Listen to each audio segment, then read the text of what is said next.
Ya, kita masih ada dalam perayaan Thanksgiving, tentunya bersyukur. Ya, bersyukur dalam keadaan apa, saudara? Banyak orang berkata ya kita bersyukur karena kebaikan Tuhan. Ya, iya. Tetapi bersyukur saat keadaan tidak baik itu lebih luar biasa lagi. Ya, tidak berlama-lama mari kita buka saja Mazmur 100 yang ke-18. Mazmur 118. Di sana firman Tuhan ya, ayat yang pertama dikatakan di sana nyanyian puji-pujian ya, Mazmur 118. Ayat yang pertama di sana dikatakan bersyukurlah kepada Tuhan sebab Ia baik, bahwasannya untuk selama-lamanya kasih setianya.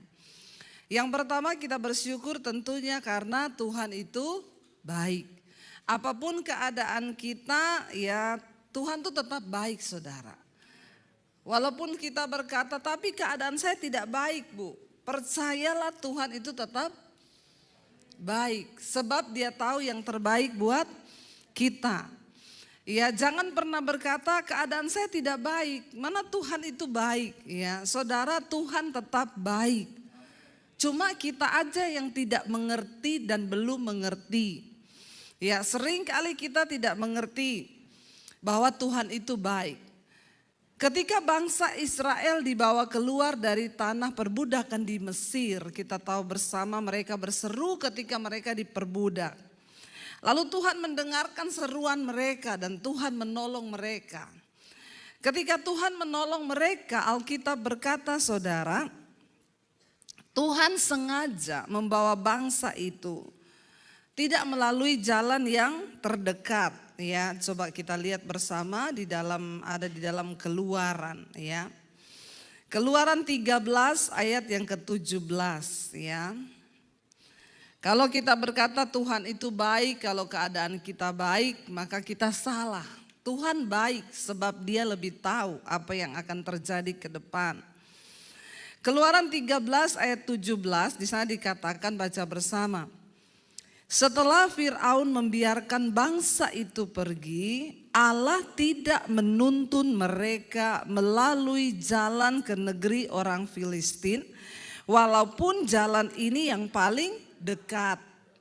Sebab firman Allah, jangan-jangan bangsa itu menyesal apabila mereka menghadapi peperangan sehingga mereka kembali ke Mesir. Tetapi Allah menuntun bangsa itu berputar melalui jalan di padang gurun menuju ke laut Teberau. Dengan siap sedia berperang, berjalanlah orang Israel dari tanah Mesir. Saudara, kalau kita lihat di sini, ya Tuhan itu bukan jahat. Sebenarnya ada jalan yang terdekat. Cepat mereka bisa sampai ke tanah perjanjian. Tapi dengan jelas Alkitab berkata, ya Allah tidak menuntun mereka melalui jalan ke negeri orang Filistin, walaupun jalan ini yang paling dekat. Siapa yang hari ini berkata, Bu, masalah saya tidak selesai-selesai. Rasanya panjang banget apa yang saya alami.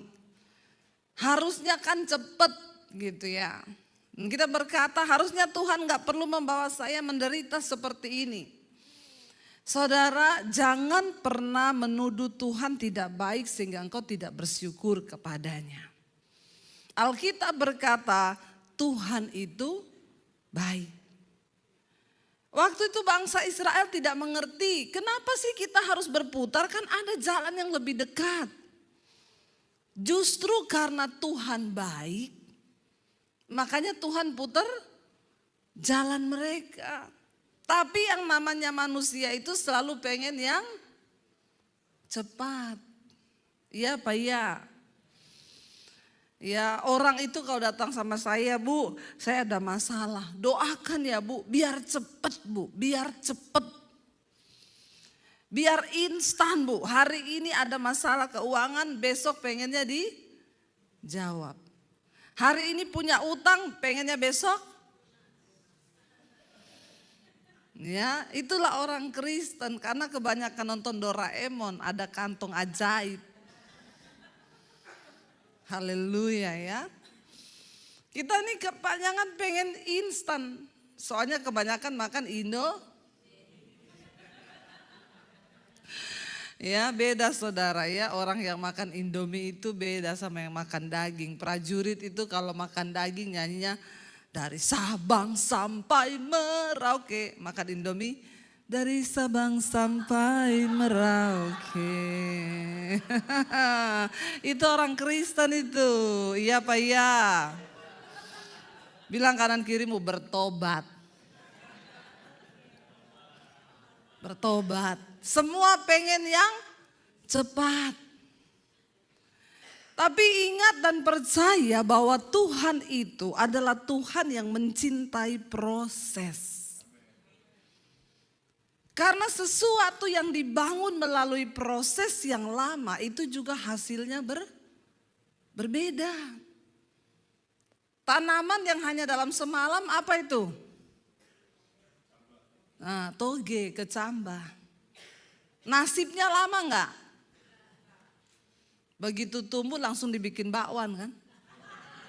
Selesai masuk perut langsung ke jamban. Selesai. Saudara mau seperti itu? Enggak. Tapi pohon yang berakar kuat, ya itu juga beda saudara. Jangan mau jadi Kristen instan. Makanya orang Kristen kalau datang, Bu cepet ya doain ya Bu biar cepet. Saya bilang saya tidak akan berdoa supaya masalahmu cepat dijawab Tuhan. Tapi saya akan berdoa supaya engkau menangkap apa maksud Tuhan di balik proses yang sedang kau jalani. Karena itu lebih penting ketimbang kita ini dijawab cepet-cepet tapi kita gak ngerti kehendak Tuhan. Di balik semua masalah Tuhan ingin kita itu nangkep maksud Tuhan di balik masalah itu tuh apa. Jangan mau cepat-cepat. Ya, saya ini diproses Tuhan tuh lama saudara. Cuma karena pandemi ini ada YouTube, nama saya naik. Orang-orang ngomong itu pendeta dari mana tiba-tiba muncul karena ada YouTube. Itu Debbie Basir tuh siapa? Ya, pendeta yang tiba-tiba muncul hanya karena pandemi. Mereka tidak tahu saya diproses puluhan tahun berakar ke dalam. Puluhan tahun dari tahun 95 saya terima Yesus. Proses, gak ada yang lihat. Gak ada yang lihat dan namanya proses itu tidak enak. Ya, tetapi percayalah itu yang terbaik. Amin saudara. Kita harus diproses. Kenapa Tuhan membawa bangsa Israel itu berputar? Yang pertama karena Tuhan tahu kalau mereka lewat orang Filistin, mereka akan berperang melawan bangsa Filistin, mereka itu belum siap. Kalau saudara minta kaya sekarang, ya mungkin kita belum siap jadi kaya. Amin. Ya belum siap jadi kaya. Ya ada orang mau kasih kita, ya saya kasih kamu mobil Mercy ya. Iya tapi ternyata untuk bayar pajaknya aja kita nggak kuat. Jadi buat apa? Kan salah sasaran. Ya kita kalau pergi pelayanan di daerah saudara, ya kita suka bawa souvenir buat pendeta-pendeta di desa. Kalau bawa kulkas atau TV yang besar, saya tanya dulu, siapa pendeta yang gak punya TV di sini, gak punya kulkas, angkat tangan. Maju semua lari ke depan. Tanya dulu, punya listriknya di rumah?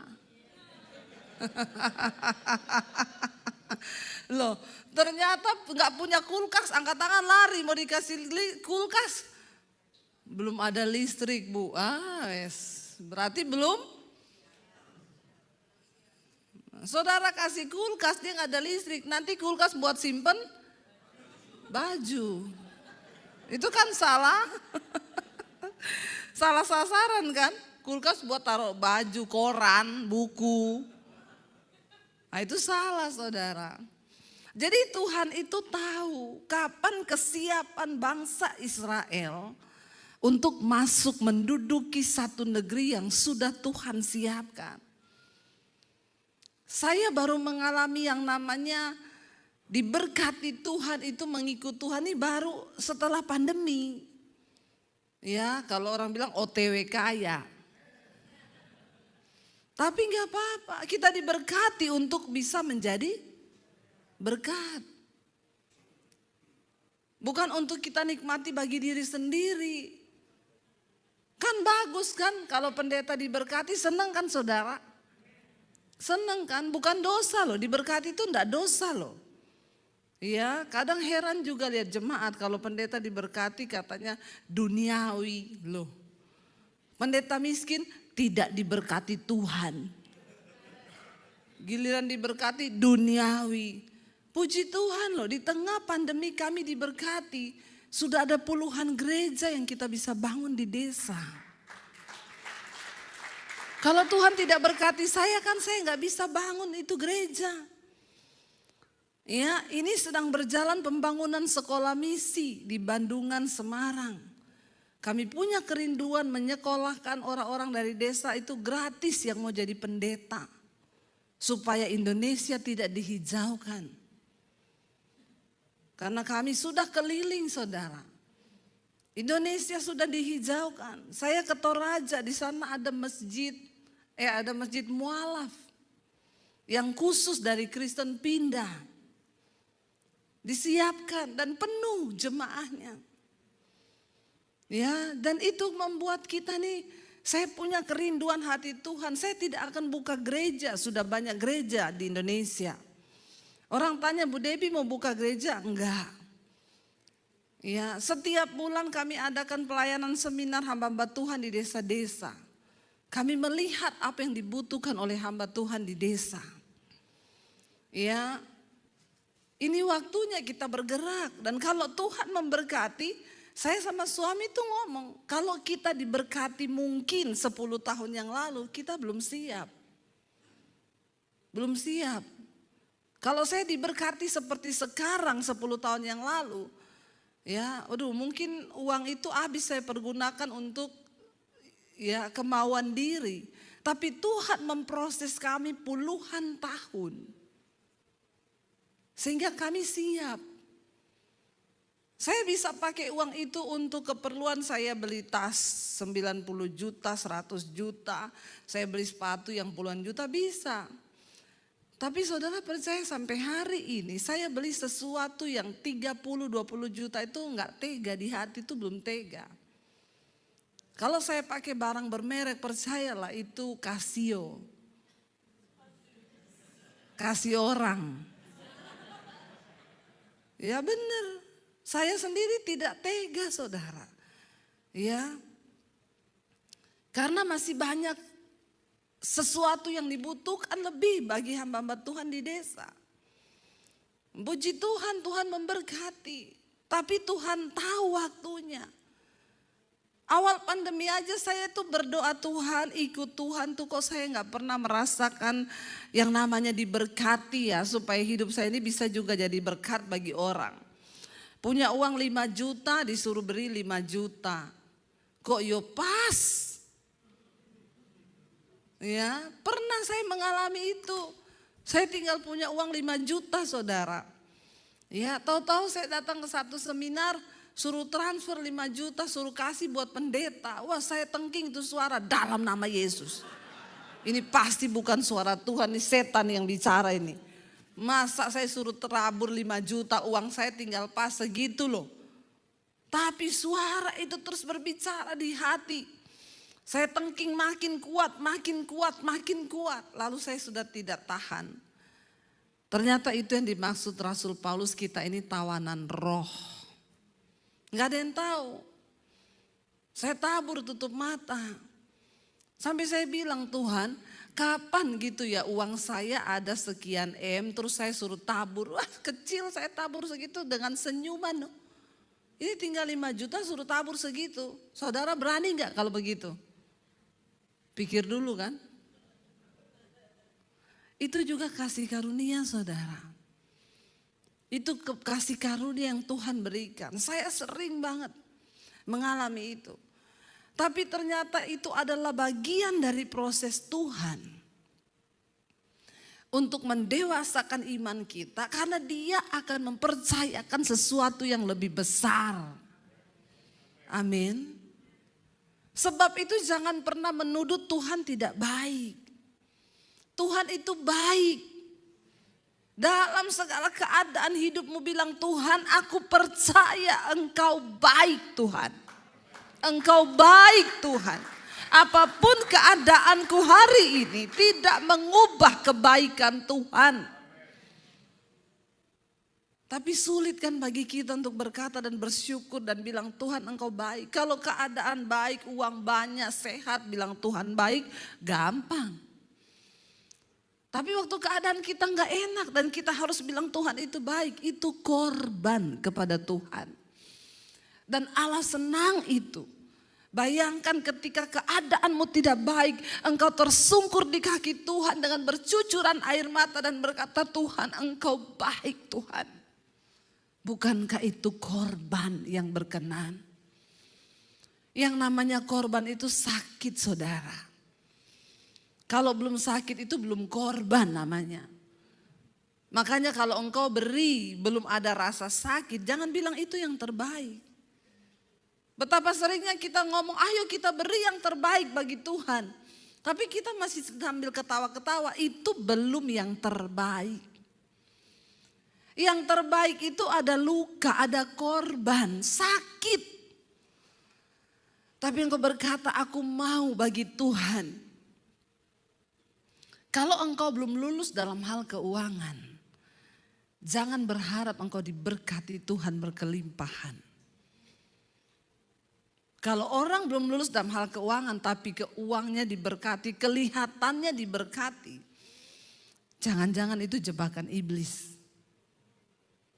Mengerikan loh saudara. Ya, mengerikan. Kita berdoa supaya Tuhan mampukan kami.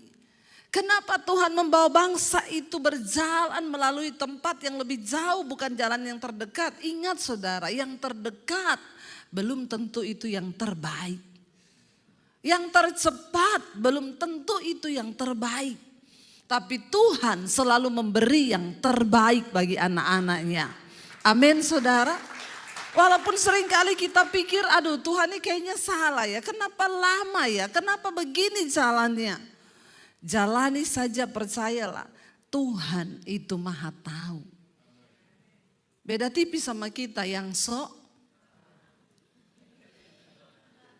Tuhan sama manusia itu beda tipis. Tuhan maha tahu, kita sok. Bilang kanan kirimu, jangan sok tahu. Ya, bertobat. Mari kita sungguh-sungguh percaya. Ya, pemazmur berkata, Engkau itu baik, bahwasannya Tuhan itu baik. Kenapa Tuhan harus membawa bangsa itu berjalan berputar jauh saudara?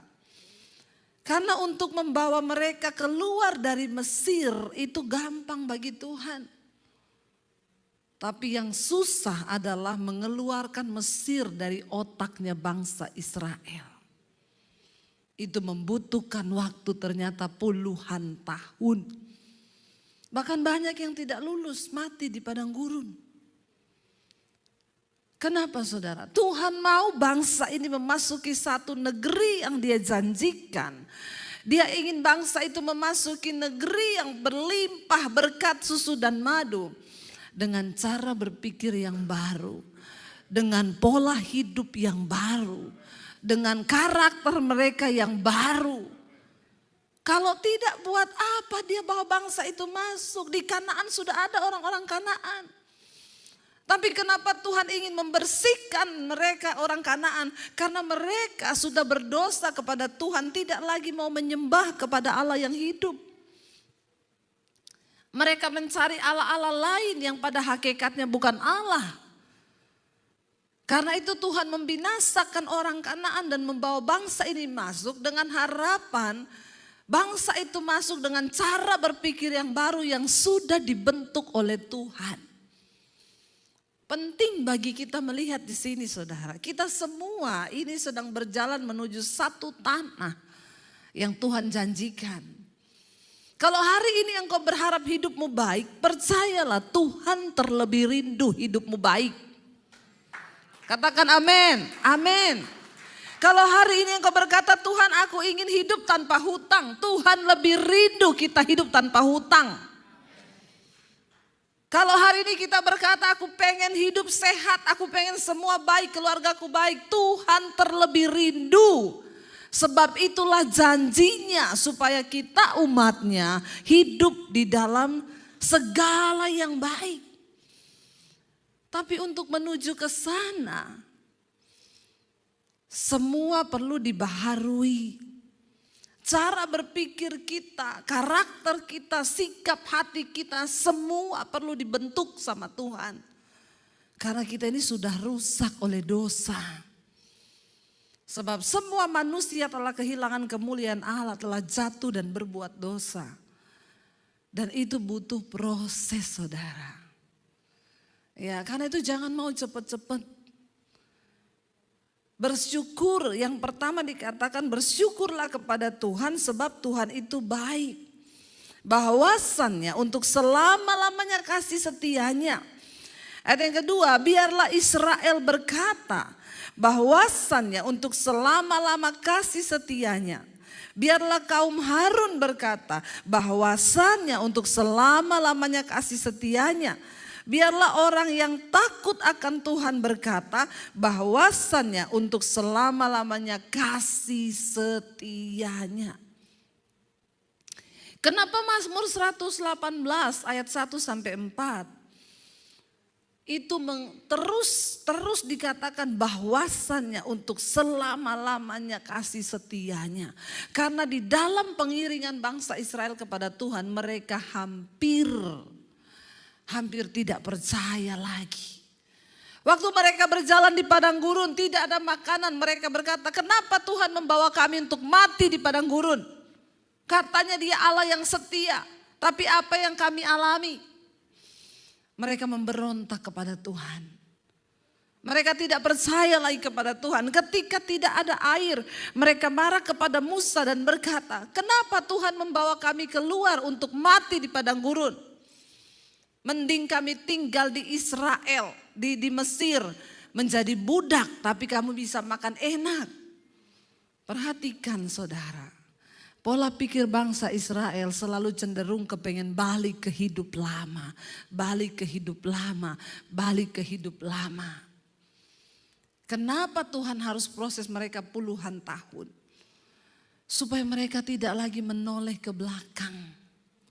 Apapun yang terjadi dalam hidup kita, jangan pernah ingin kembali kepada hidup yang lama. Jangan pernah saudara. Hari-hari ini betapa luar biasa proses. Saya ketemu dengan beberapa orang yang dulu worship leader di gereja, sekarang sudah pakai begini. Statusnya di IG, insya Allah. Worship leader loh, bahasa roh di gereja. Kenapa bisa berganti haluan? Tekanan hidup yang begitu berat membuat orang terkadang berpikir tidak ada lagi Tuhan. Nggak ada kasih setia Tuhan. Hidup ini kita akan mengalami banyak tantangan saudara. Dan kita tidak bisa memilih keadaan apa yang harus kita alami. Ada seorang ibu yang akhirnya murtad meninggalkan Tuhan. Karena anak satu-satunya dipanggil Tuhan meninggal. Dia berkata, kalau ada Tuhan anak saya nggak mati Bu. Di mana Tuhan Yesus? Ketika anak saya mati, saya bilang ibu, kita tidak bisa mengendalikan apapun di hidup ini. Makanya kita harus kembali berkata semuanya adalah milik Tuhan.